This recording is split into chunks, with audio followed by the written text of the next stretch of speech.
Chilling tales for dark nights.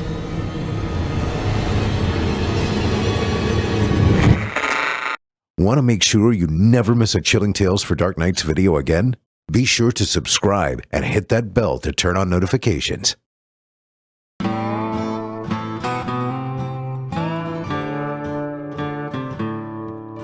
Well, hey there, friends. Welcome back to Casa de Blood.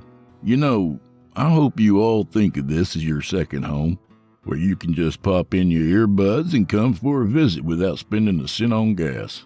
It's kind of like that meta thing, right? Except I don't steal all your information and sell it to China and shit. Well, who knows, Chester? I mean, it sounds like a big conspiracy theory to me, but who knows? Don't listen to him. The prick's been around 80 million years and he doesn't think he can survive another 2. Come on in, friend.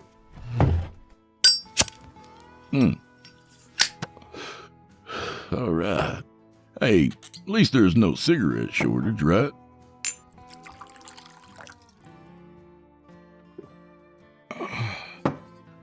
Plenty of this, too.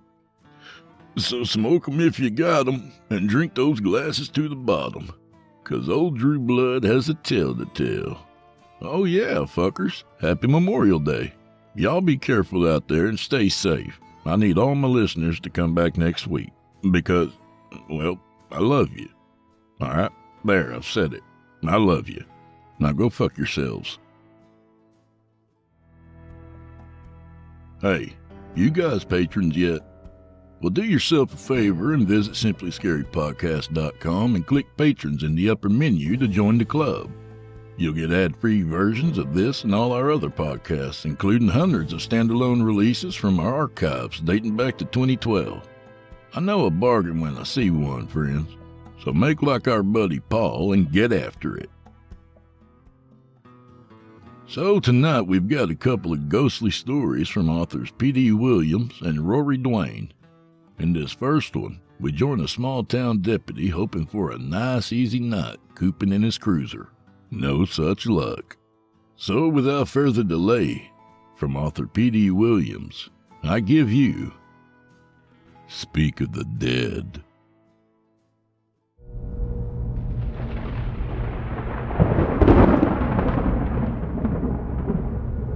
Deputy Waylon Dupree winced when the first wave of thunder shook his patrol car. It was low and rumbling, as if the earth beneath him were crashing through the canopy of asphalt to take hold of him. The heavy rain came soon after. He struggled against the high winds to stay on the road. Add in some of that telekinesis and telepathy stuff, and you've got yourself something right out of a Stephen King novel. At 21, Waylon was the youngest deputy in the Bidwell County Sheriff's Department in Weldon, Mississippi. Population 109.5. It used to be an even 110, but Mervyn Garnell had gone and gotten his legs lopped off while trying to dislodge a raccoon carcass from his combine. As the rookie, Waylon had the sublime privilege of working the graveyard shift in a town roughly the size of your average Walmart. Lord of Moses, that wasn't no clap of thunder. That was a dadgum standing ovation. It was almost 2 in the morning, and Waylon was dog-tired. The bottom had dropped out of the rain-heavy sky, and now he couldn't see 2 feet in front of him.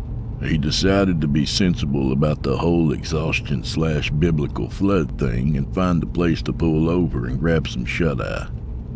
He knew of a car wash about 5 miles up the road on State Road 29, where he could swing into one of those outdoor stalls and nod off till the storm passed. Waylon was well acquainted with the area. He'd grown up in the pinprick town of Blytheville. For well over a century, his kinfolk had filled the graveyards of Weldon and Blytheville and nearby Buckhorn. His family's sweat and bones were in the soil of each of the small farming communities. Everybody knew each other. Most were related in some way or another. As denizens of the peaceful rural life, their biggest concern centered around increasing their crops yields and not accidentally coming onto their cousin in a bar. But there was also the unspoken yearning to run away from the land that absorbed its people like a sponge in a hurricane. The place never quite let you go. It sure hadn't let go of Waylon. Waylon took his time getting to the car wash. This wasn't the time for hot rodding. He pulled into one of the open stalls and killed the old Crown Vic's massive 250 horsepower V8 monster motor. He sank into the well-worn butt crater bequeathed him by his lard-bottomed predecessor, the newly and thankfully retired Big Mick Harvey.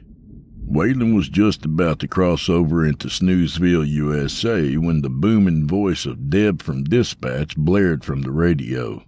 The fearless female officer was a boisterous, hard-drinking, rough-and-tumble kind of gal, whom the boys at the department clandestinely referred to as Old Glory. The name had come about because each of them claimed to have been on top of her at some point. Waylon! Oh, Waylon! Boy, are you asleep out there? Just grunt and let me know you're alive. I'm here, Deb. What's up? I got a good one for you. You remember old Mabel Luckabee? Mabel was the stuff of legend in their neck of the woods. She was a mean old cuss who never met a person she could tolerate or a deodorant she couldn't overcome. If cleanliness is next to godliness, then Mabel was the Antichrist. She was now well into her 70s and living alone in her raggedy 2-story farmhouse in Weldon. A widow by vocation, some of the townsfolk opined that her last husband, Ed, had passed away not because of any mishap or disease, but because, like the other poor SOBs before him, he'd wanted to. Not long after, his blue-tick hound dog, Buckethead, decided to go AWOL. Everybody figured, with Ed gone, the dog must have thought, no, you don't, and taken off for parts unknown.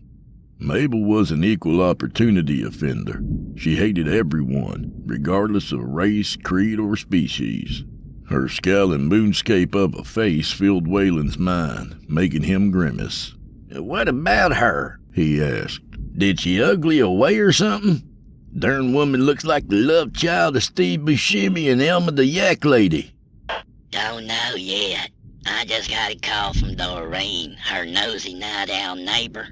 Says she ain't seen her since Monday. That's 2 days ago. Doreen's tried calling her, but she won't answer the phone. She's also said the house lights have been on the whole time. I need you to do a welfare check. I know she's a pain, so just peek in her window and see if she's moving around. Can't we just wait a few days to see if the buzzards are circling her house? Come on now, Waylon. You and me both know 2 things. 1, the buzzards won't go anywhere near her because it might lower their culinary standards. And 2, you ain't got nothing better to do. Deb, the only thing worse than finding that old hag alive would be finding her dead. Well, if she is, her funeral's gonna draw quite a crowd. Why? Nobody can stand her. That's true, but you know what they say. Give the people what they want, and they'll show up in droves. Ha ha ha. Fair point. All right then, I'm on my way. The rain had begun to ease off, but the thunder and lightning were still raising a fuss. Waylon was thankful for the graveled lane that led up to the Luckabee house. Otherwise, he would have had to swim for it. After roughly 30 yards of potholes and low-hanging tree limbs, he pulled up to the decrepit old place. Waylon had been there a few times during his childhood to chuck rocks and cherry bombs, but with the storm still laying haymakers, the house looked more foreboding than he remembered. The lengthy shards of white paint that the claws of time had carved away made it look like a large potato that had gone a few rounds with an angry vegetable peeler. Its tattered roof sloped down to rusty gutters from which lush, rambling gardens of weeds flourished. Looming from the blackness, the eerie eyesore brought to Waylon's mind an exterior set from a Rob Zombie movie. Whalen grabbed a small mag light from his service belt, put on his plastic-covered deputy's hat, and jogged to the house's front porch.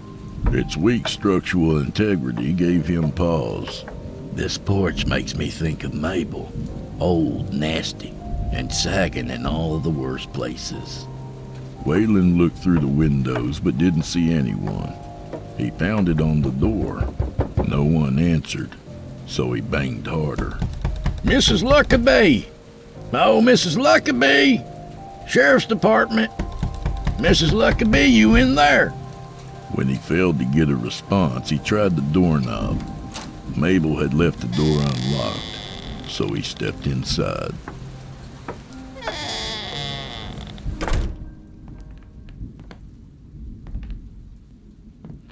Whalen walked through the house's main floor calling the elderly woman's name, Mrs. Luckabee! but all was still and Sheriff's silent. Department! With each step, the sticky wooden floorboards groaned as if they were dying.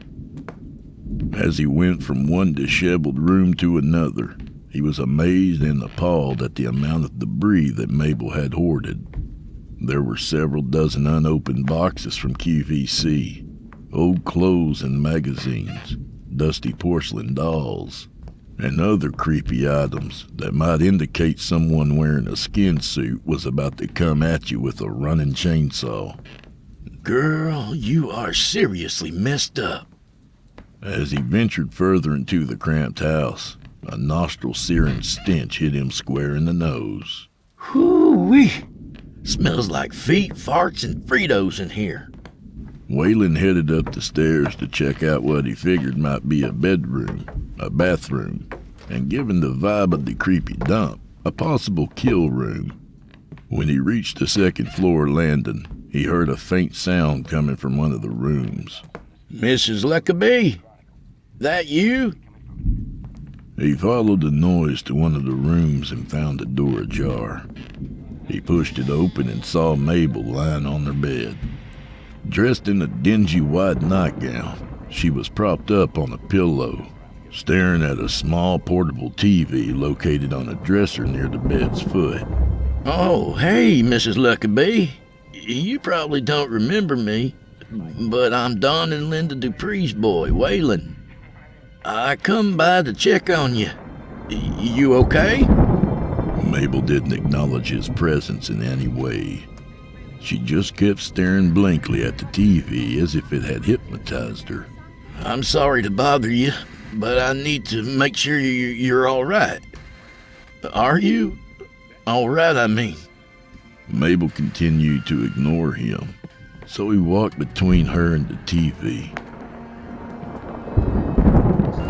She kept looking ahead as if he weren't there.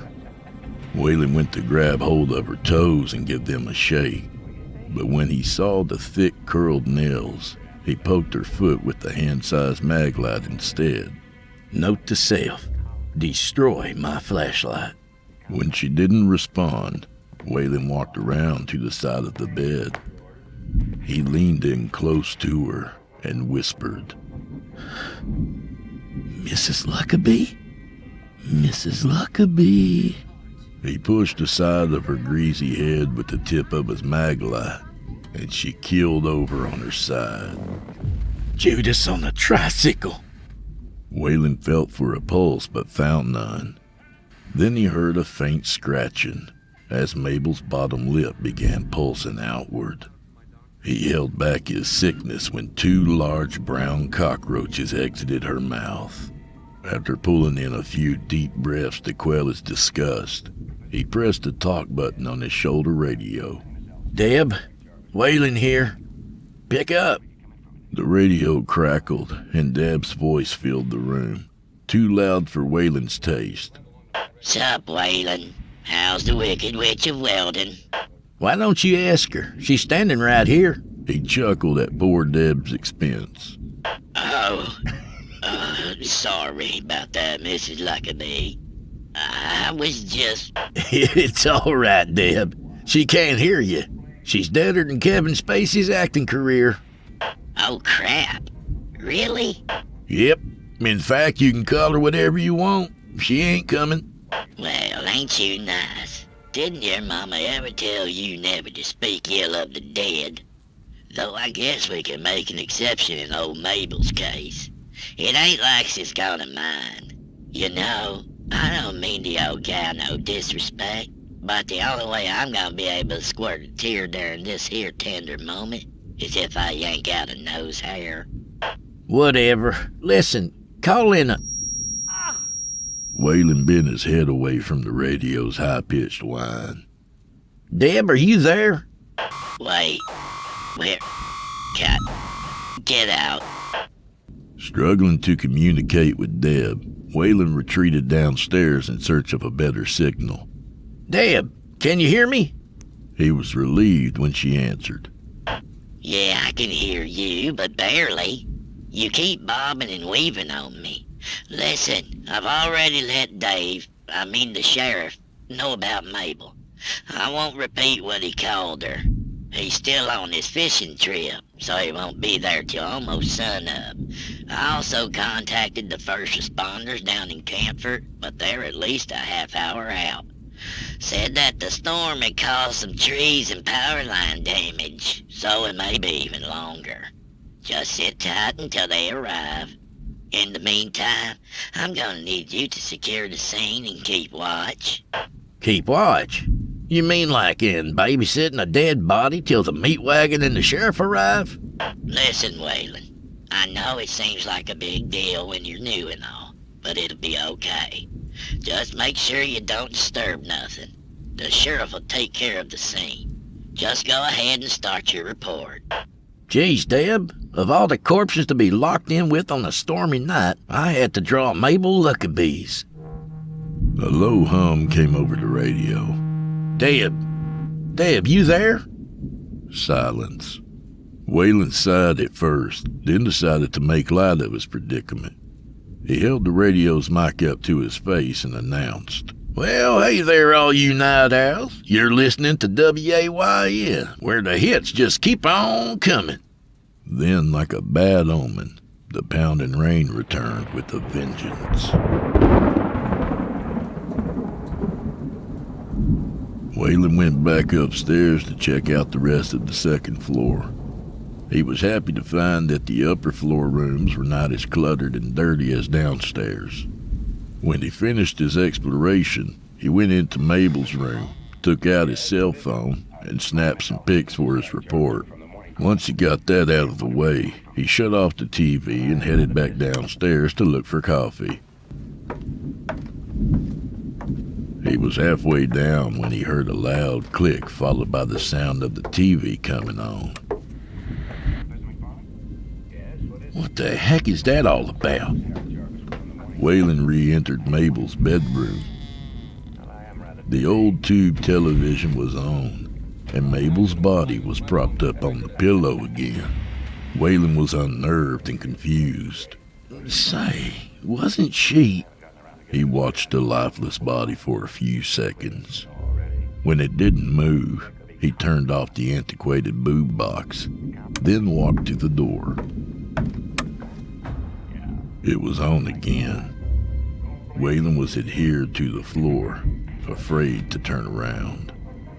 He was relieved to observe that when he did, and with only a tad of guilt, Mabel was still dead as a brick.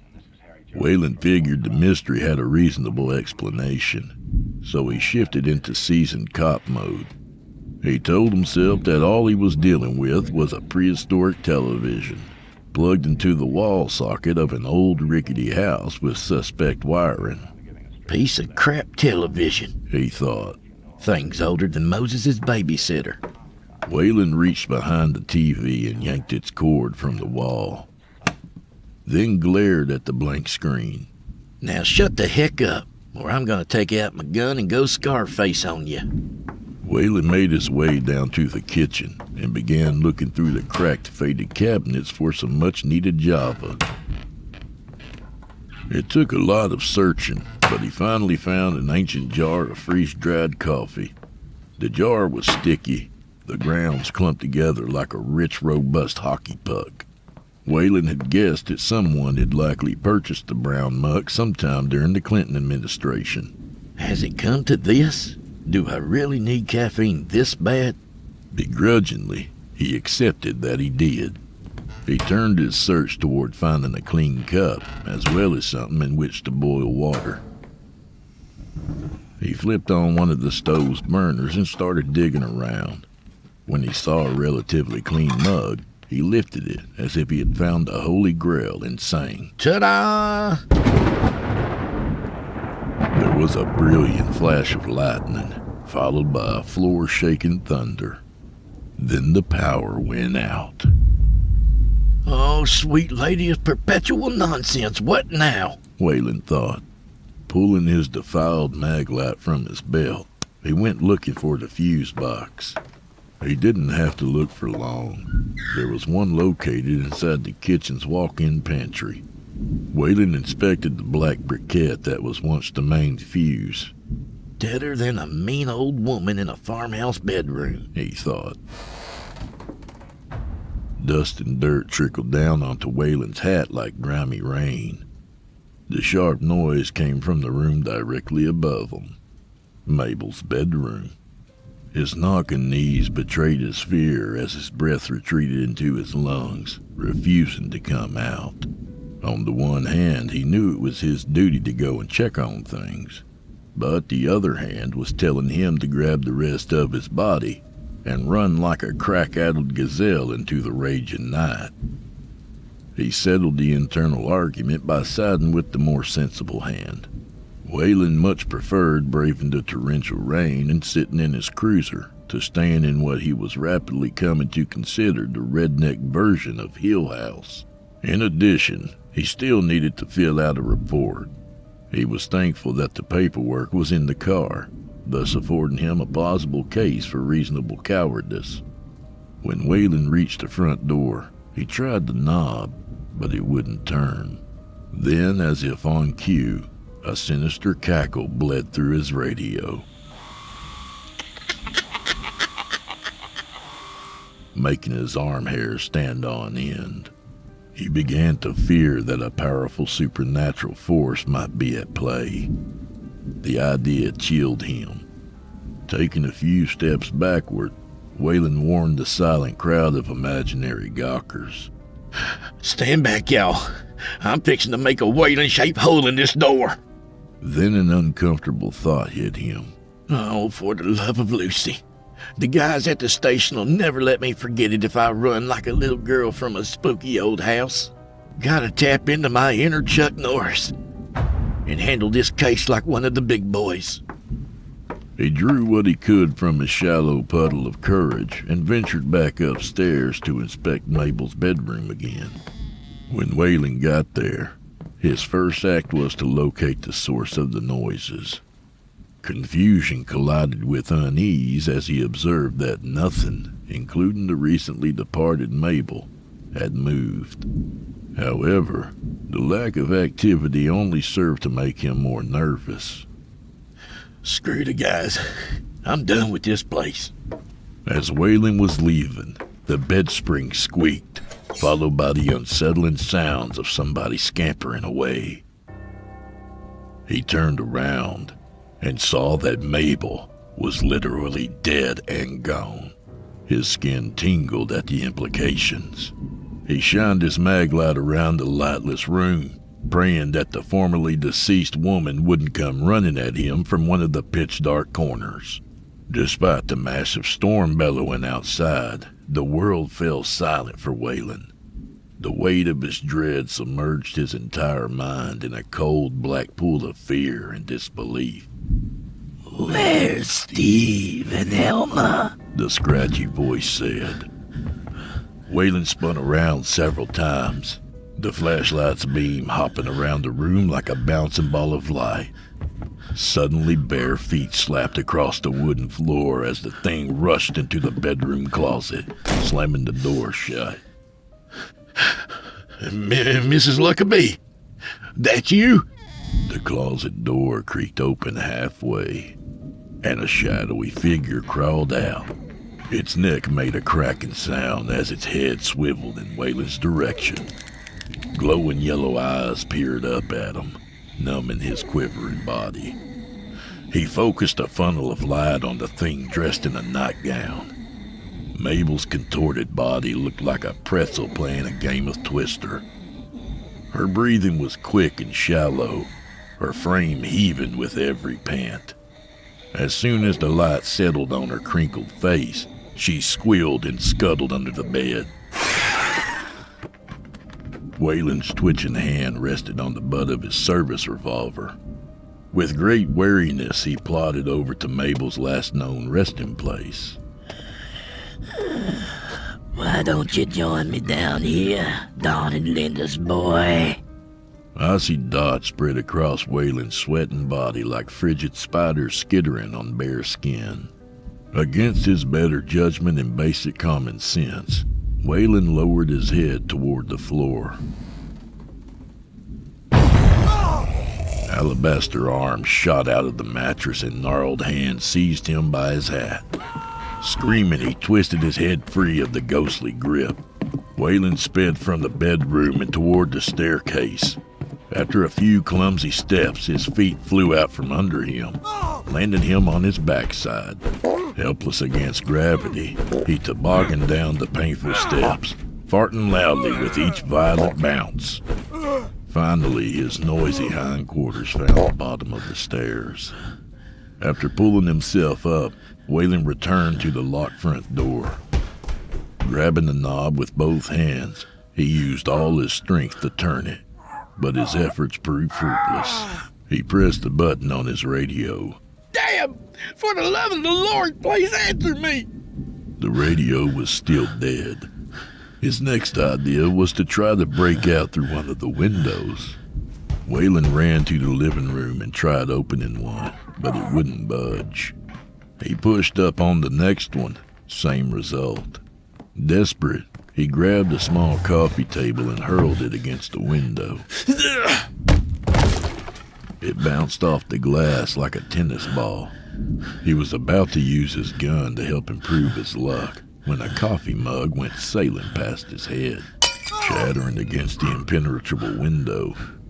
He whirled around and saw the lower back part of Mabel's nightgown disappearing around the kitchen doorway. Waylon yanked the gun from its holster, gripping it tightly in his right hand while holding the mag light in the other. That's enough now.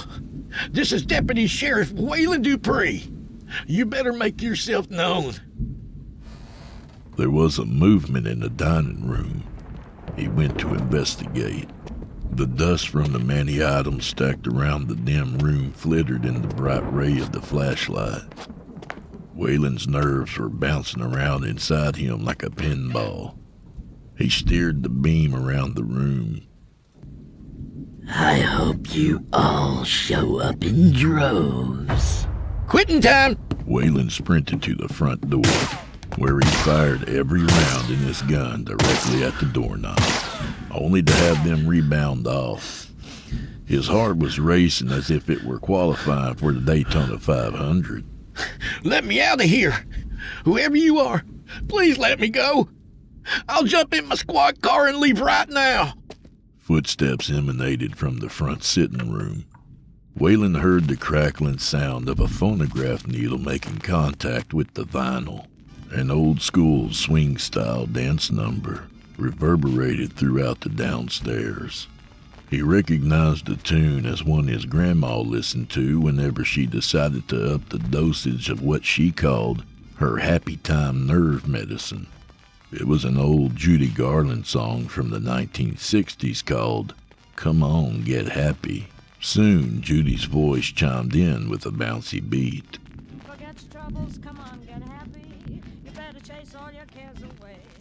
Shout hallelujah, come on, get happy. Get ready for the judgment day. Waylon raised his flashlight, holstered his empty pistol, and entered the dark room.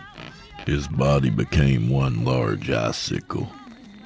The late Mabel Luckabee, her back to him, stood in front of a large wooden stereo cabinet, swaying in time with the teeny-sounding tune. Mrs. Luckabee? Mabel? Ma'am? She stopped moving and snapped to attention. Waylon continued. The station house sent me here to check on you. You was upstairs dead, but clearly you're feeling better, so I guess I'll be leaving now.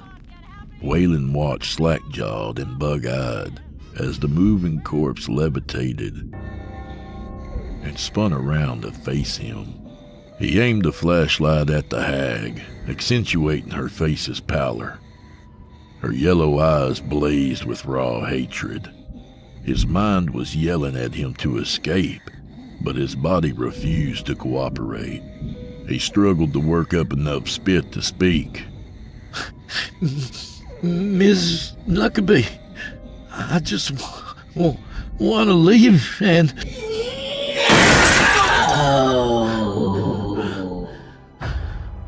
The shrill sound, coupled with the force of her voice, caused all of the first-floor windows to burst outwards. Her body flew through the air at Waylon. He shrieked, then hurled the maglite at her as hard as he could. Finally, his mind and body got on the same page, and he fled from the flying corpse. Waylon turned and ran straight for one of the paneless windows, launching himself like a twirling meat missile. After landing on the front porch, Waylon rolled into the railing with so much force that his body busted through it and out into the yard. The violent impact made him look like a human bowling ball landing a perfect strike. Just as he was hauling himself up from the thick brown mud, he heard a siren in the distance. Thank you, Jesus. Thank you, Jesus. Thank you, Jesus. The EMTs were the first on the scene. Dave, the long-suffering sheriff, was still on his way back from his ill-fated fishing trip. They found Waylon standing in the front yard, in the middle of the vicious storm, a 1,000-yard stare in his eyes. The team couldn't get anything out of him, so they had him wait in the back of the ambulance while they dealt with Mabel. After 20 minutes or so, one of the paramedics came down to grab some gear and check on Waylon, who was still shell-shocked. "You want to tell me what happened in there? The windows are all busted out and the place is a wreck. Was it like that when you got here?" Waylon was regaining his wits. He realized that there was no scenario in which the paramedics, or anyone else for that matter, were going to believe him. Resigned to his peculiar predicament, he muttered, Yep. "Well, observations like that fall under your authority anyway," the paramedic said. "I'll just go on with my job then." He began placing items in a small vinyl bag. Before he left for the house, he turned and said, "As soon as we finish up here, I want to take you in for a quick checkup. You look like you might still be in shock. Hell's bells on an Easter bonnet. I thought you boys were supposed to be used to all this stuff." He had only taken a few steps when Waylon called after him. Hey, tell me something. Where'd you find the body? Did you see anything unusual? "You mean other than the house being beat to crap? We found her upstairs in bed. She was lying back on a pillow staring straight ahead. Creepy as all get out. She must have known the blackout was coming, though." Why's that? "She had a small maglite in her hand." Then he left Waylon alone to ponder his sanity. Am I crazy? Or did I let my rookie self get so worked up that I started imagining things? He wondered. What a wuss.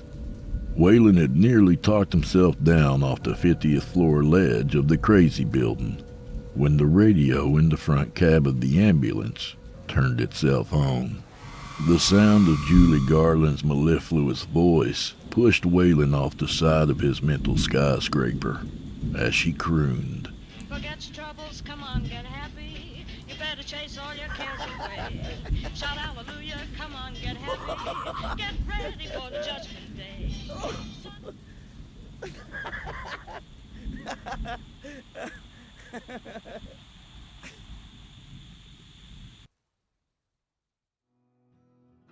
And that was Speak of the Dead by author P.D. Williams.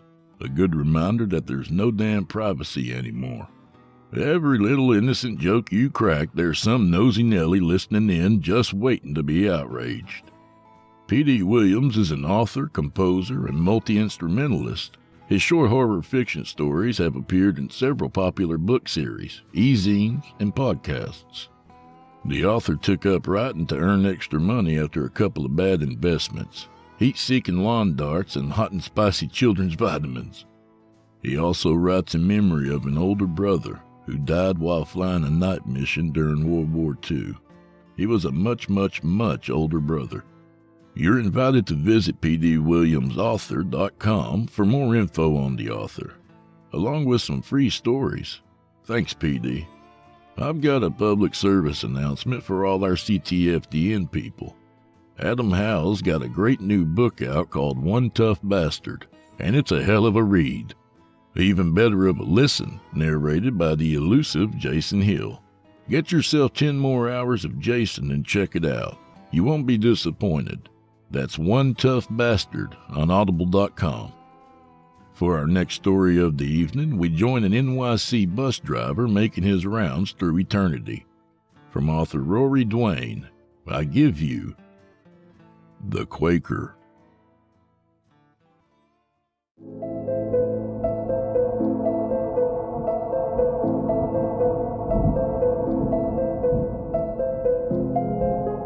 Why does it feel I've lived this night before? Mike thought as he guided the bus down the road. Sometimes it feels that a night can go on forever.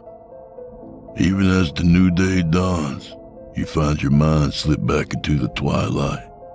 Who's to say we don't all exist in an eternal loop? Some soul hanging a carrot and stick over your shoulder, leading you in circles as they leach the energy from your soul. Twisted minds prefer to dwell in the unlit corners of the spiritual plane, those sinister spirits that prey on the unwary. This story, dear reader, is a story about one of those spirits. So wherever you are, shut the blinds, lock your door, and check under your bed. For the Quaker might be watching. A multitude of dark towers rose above the horizon. The bus driver's tired eyes gazed out of the foggy windows at a sky with no moon. Thick clouds swirled and formed above. The yellow-tinged rain splattered the bus's windows, discolored from the cheap lighting of the street lamps that passed by the bus, turning everything into a wayward Van Gogh. A name tag reflected passing headlights. NYC Transport, Mike Flanagan, appearing and disappearing as quickly as a rabbit in a hat. The bus engine hummed, struggling through another large body of water, its wipers beating together in a rhythm more familiar to the driver than his own heartbeat. The clock on the dash showed 11:34 p.m. Flanagan's bloodshot eyes stared at him through the rearview mirror, surrounded by dark sockets and pale skin. I looked like a fucking zombie. Looking past his haggard face, Flanagan saw that the 3 passengers hadn't moved. The bus drove down the street towards the empty bus stop. Pulling in, he waited. Only a few more stops until he'd be heading home to see Jane, and extended leave to attempt another patch-up on his already sinking marriage. The overtime and night shifts had killed all affection from their love life. All that held them together now was the little bump beginning to show on her stomach. Checking around once more, he didn't see anyone, so he pulled off. At the end of the street, he turned right. An empty train passed by overhead, the rumbling tracks barely audible under the thunder and rainfall.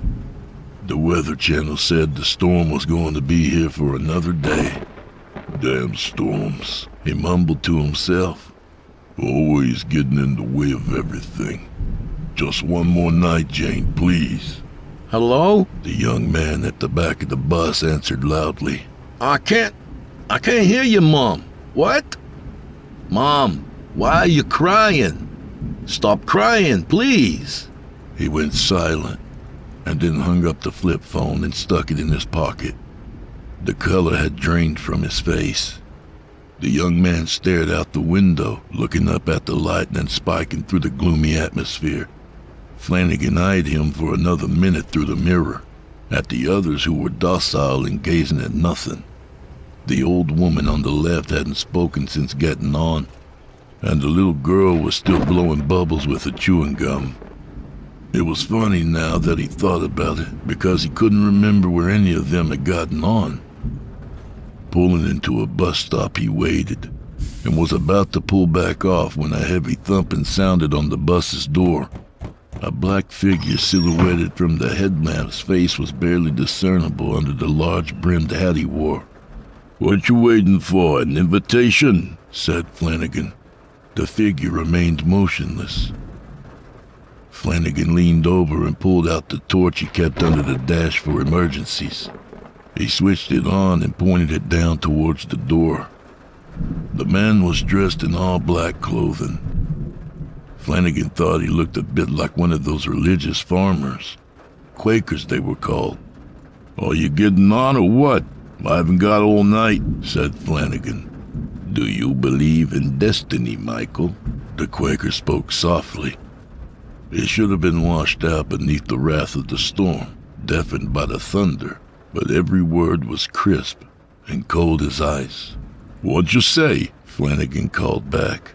He stared at the man, noticing his hat and coat were dry. Not a speck of rain was visible on the fabric.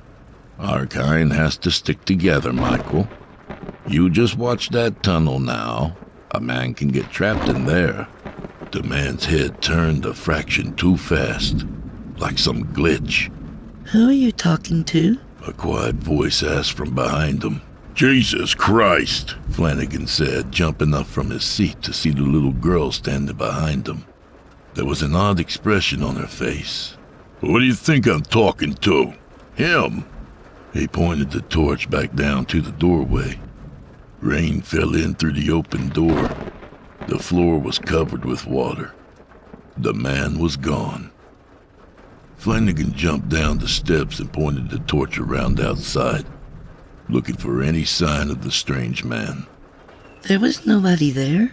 The little girl looked down at his name tag. "Mike, I looked up as soon as you started talking. The doorway was empty." Flanagan scoffed at her. "He was dressed in black. You just couldn't see him." "I could see the bus stop. Unless he was transparent, I don't think so." Flanagan rubbed his forehead as he sat back down and shut the doors. All right. Don't mind me, little miss. I've not got much sleep the last while is all." "Well, should you be driving then, Mike? A man can hurt himself driving tired. My Uncle Dave was cut in half by a dozing truck driver." Flanagan looked at the girl in the rearview mirror and jumped with fright as he stared into the darkened face of the Quaker. "It's you!" Flanagan turned around. The little girl was shaking her head. "I think I'm going to get off here, Mike. This is my stop. I don't want to go any further." No, don't be silly. Look, if you say nothing about this, the fare's on me, huh? What kind of transporter would I be if I let you off in the storm? "Good, Michael. Very good," a voice whispered. The girl nodded after a moment and walked back to her seat, watching him. She put a school bag on her lap and reached inside. Probably got pepper spray in there. Great, thought Mike. He put the bus in gear and pulled off. At the end of the street, he turned left, headed towards the Madison Tunnel. The tunnel. Flanagan reprimanded himself. He felt like laughing. He had never had a good imagination. His wife could attest to that. To think he could have imagined someone was ludicrous. When the bus was halfway down the street lamps flickered. On, off, on, off. Yellow, dark, yellow, dark. Then they stayed dark. A man could get trapped in there. He could see the Quaker's face in the window's reflection, crouching down and whispering into his ear. Our kind has to stick together, Michael. Come now. Isn't it time you listen to me? You're not real. Leave me alone. I just want to go home and see my wife. Flanagan tried to swat him off. But you know that's not true, Michael. We must realize the truth in order to change. You must listen to me. You must find peace, sweet Michael. Go away! The Quaker's eyes began to glow as he talked, 2 tiny red orbs hovering beneath the hat's brim. Flanagan's knuckles were white from gripping the steering wheel. Taking his right hand off the wheel, he flexed it, inhaling deeply. I'm not seeing you. I'm not seeing you. I'm not seeing you, Mike repeated to himself. Denial makes it truth. You deny me now thrice, Judas. Look into my eyes, and I shall show you truth, sweet Michael. Flanagan looked around, faced the Quaker. The bus rattled and shook as it moved over bumps and puddles. He looked into those red glowing embers and saw. It was an eternal storm hanging over a city of souls. The people were sat by windows or in chairs, staring at nothing. The Quaker was with them, a balance between light and dark, hanging on a precipice as thin as a razor. Such is the battle that rages behind curtains and within shadows, sweet Michael. Flanagan saw his bus from the outside sweeping past. He saw the wind beating at the high towers, the orange moon hidden behind those yellow-gray clouds, the hopeless eyes gazing up at it. Then he saw a shape in the sky. Something was familiar about it. Something familiar about the way it floated through the sky. Yes, Michael, see. Before your time is up, you must see. But the clouds swirled in the wind. The tempest blew and clawed at the shape until it twisted and shattered and was blown into a million pieces and was gone. Flanagan sat back in the driver's seat. The passengers hadn't moved. He rested his shaking hand on his lap. Looking back at the road, he could make out the lights of the tunnel. As the bus got closer, there seemed to be something in front of it. The bus sped on, the wipers screeched. The roof sounded as if it would cave in from the pressure of the rain at any moment. They hit a puddle, jerking the bus. Flanagan wiped his forehead. His hand returned covered with sweat. The dark object was getting closer. Is it a car broken down? No, there was no hazard light flashing. Flanagan glanced in the rear view, then back onto the road. The lights outside flickered back on as the object disappeared. He took his foot off the gas, hovered over the brake. The lights flickered off. The dark object reappeared, 3 or 4 car lengths away. It swerved onto his side of the road, and he hit the brakes and the bus skidded, kicked out as it went. He could make out 2 horses now, galloping through the rain. They wore harnesses, black plumes of feathers on their heads that blew against the wind. They were pulling a dark carriage, a figure whipping at them from atop it. They galloped straight towards the bus. Flanagan could see the muscles flexing on the horses' bodies, sinews tensing beneath hair. The whites of their eyes glowed. Sparks shot out from their metal shoes as they collided with the road. He jumped back against his seat, bracing for impact, waiting for the violent clash, screaming. As the horses came into contact, they passed through the glass. The driver of the carriage came closer, the red embers now having cooled to 2 lumps of onyx that coldly watched him. Time slowed. The Quaker passed within touching distance. His blank, coal-hued eyes seemed to look right into Flanagan's soul. The tunnel. Michael. The tunnel. Quick, get out. Get out. It drilled into his mind, echoed, distorted. He shut his eyes, wishing for it to end. The bus slowed, coming to a stop as it hit the curb. Flanagan took a deep breath. Opening one eye, peering around, he saw that the road was clear. The street lamps were back on. Sweat trickled down his forehead into his eye. He wiped it away with his trembling hands. Looking down the road, the tunnel stood only 100 yards away. What are you doing? A voice spoke from behind him. Mike spun around, expecting an altogether different source of the voice. But finding the three passengers all standing parallel to each other, they watched him with blank eyes and pale faces. We must go through the tunnel, The girl said. That's where my family is, and I have to get back to them. The man nodded. My mother's ill. She's worried sick. Listen. The man brandished his phone to Flanagan. There was a woman stood beside a grave holding the picture of the man, crying. He saw a figure stood behind her, a dark figure. See? The man said. You must get me home. Mike shook his head. I don't want to go through the tunnel. Not yet. Not ever. The old woman took a step forward and her face filled with compassion. I know what I am. I will go through the tunnel. Don't be afraid, dear. Mike opened the door and she stepped out into the storm. She turned and offered a hand to them. The little girl skipped past him and down the steps after the old woman. Mike looked over at the young man who was still holding out the phone. The scene had changed. The grass was now long. The headstone, old and faded. You sure you're not going through? I'd much rather be on the bus. The young man had fear in his eyes. I can't.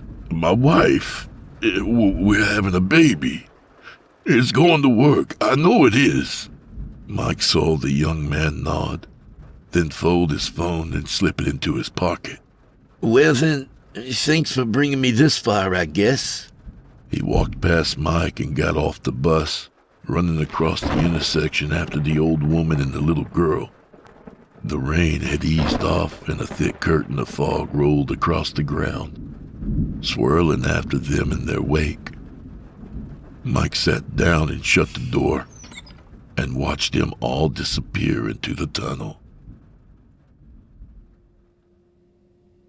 Walking down the plane aisle, Flanagan found seat B13 and put his backpack into the overhead compartment, then took his seat. Last night felt like a dream. He put it down to fatigue and that was all. There were no phantoms in the taxi to the airport, and no near collisions with oncoming carriages either. A woman put a bag into the overhead compartment and sat down in the seat next to him. They smiled at each other and she buckled her belt. She reached into her bag and pulled out a magazine and began flipping through it. He turned to the window and thought about last night. Maybe it was time he moved out of the city. It seemed like it was getting to him, the night shifts and the lack of sleep. It was too much. The flight attendants were showing the exits now. The plane's engines began to pick up as they started rolling. He'd tell his wife that he was thinking about moving back for good and begin looking for jobs. It would all work out. It would... Terrible accident last night, wasn't it? The woman next to him said. Uh-huh? The tunnel collapsing, you didn't hear? She looked at him now, eyebrows furrowed. He felt his pulse peak. Where was that? Madison Tunnel. A few vehicles and civilians were passing through it when it happened. It was a terrible accident, but If it had been during the day... She shook her head. He nodded and she went back to her magazine. Taking his phone out from his pocket, he typed Madison Tunnel into Google to see for himself. Was the man his guardian angel, perhaps? His wife had always told him there were such things, but he never believed her. The runway rolled by outside of the window. It was a sign to get out of New York and back home. A figure passed by the window's reflection. He caught a glimpse of it. His stomach lurched. He sprang around, sitting up as much as the belt would give. The man stood facing him in the aisle. He could only make out the slight smirk beneath the rim of the wide hat. The Quaker tilted his head back. Those coal-hued eyes pierced into Flanagan's soul, his lips breaking into a smile, revealing crooked, sharp teeth. "You've got to be kidding me." The woman beside him turned to the aisle to see what he was looking at. Who are you talking to? She looked back at him. "You can't see him?" he asked, looking at her. Then looking back at the aisle, it stood empty. "No, this can't be happening." He unbuckled his belt. The plane began climbing away from the ground, making him wobble as he stumbled past her into the aisle. "No, stop! Turn around!" he screamed, running down the aisle towards the cockpit. The flight attendant went to grab him. He pushed her away, running for the cockpit.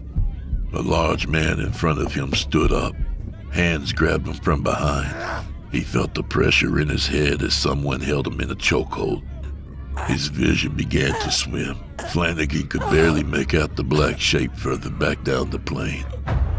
Flanagan could only faintly hear the joyful laughter as he slipped into unconsciousness.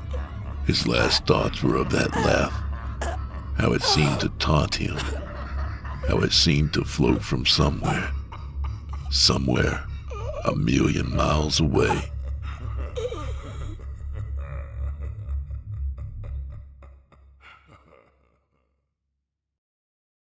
Jane Flanagan had just gotten out of the shower. She walked into the kitchen with a towel wrapped around her waist and another in her hair. Walking over to the kitchen sink, she poured herself a glass of water and switched on the TV, taking a sip of the cool water. She flicked through the channels and then put it back onto the news.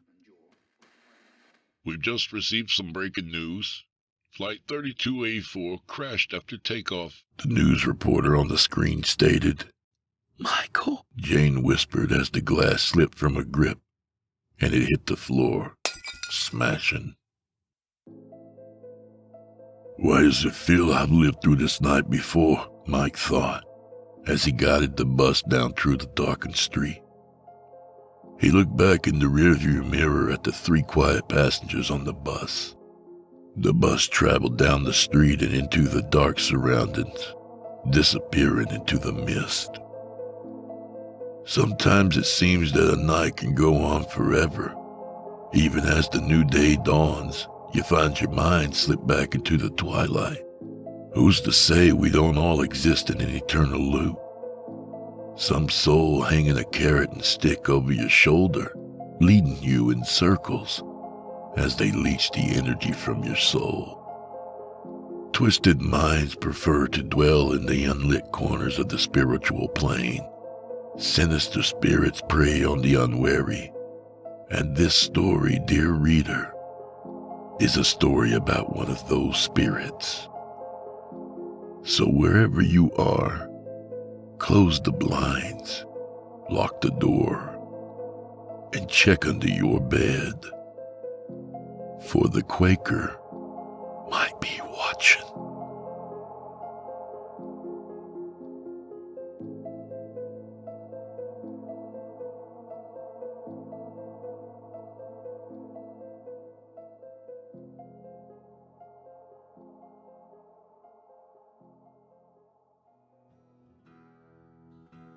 And that was The Quaker by Rory Dwane.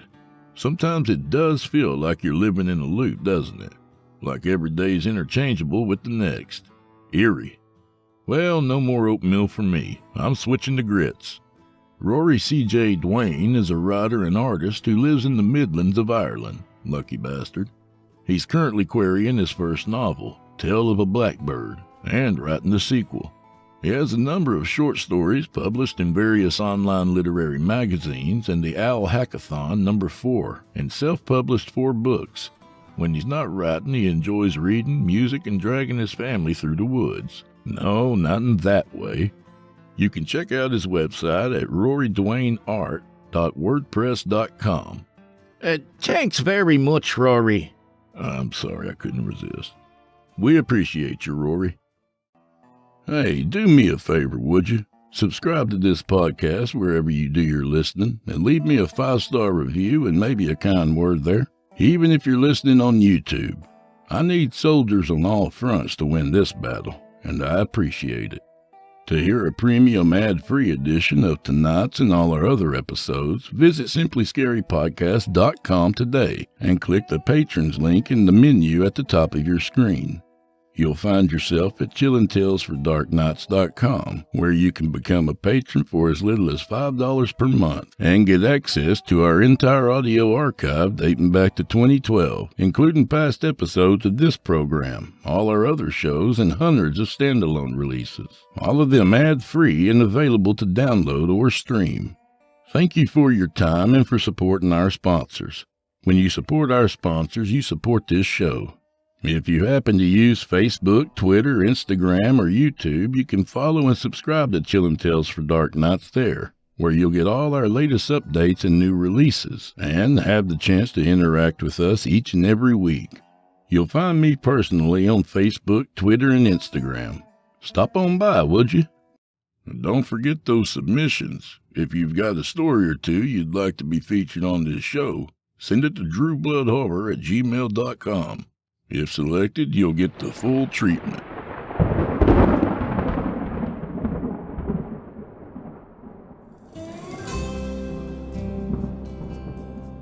Well, I'm afraid this is where we part ways, friend. At least till next week. So grab a drink for the road, and if you run out of gas, just toss it in the tank. Ethanol's all the rage this summer. Who needs corn, right? Or gas. I'd like to recognize a couple more friends of the show. Sirloin of Beef, Red Hot, and Dread. I've really been appreciating the comments and support. So without further ado, Sirloin of Beef, Red Hot, and Dread. May the wind be at your back, and may the road rise up to meet you. Check your vehicle's height before you go through any funny tunnels, and watch your mouth around the dead. And until next time, y'all, go fuck yourselves. Good night, friends.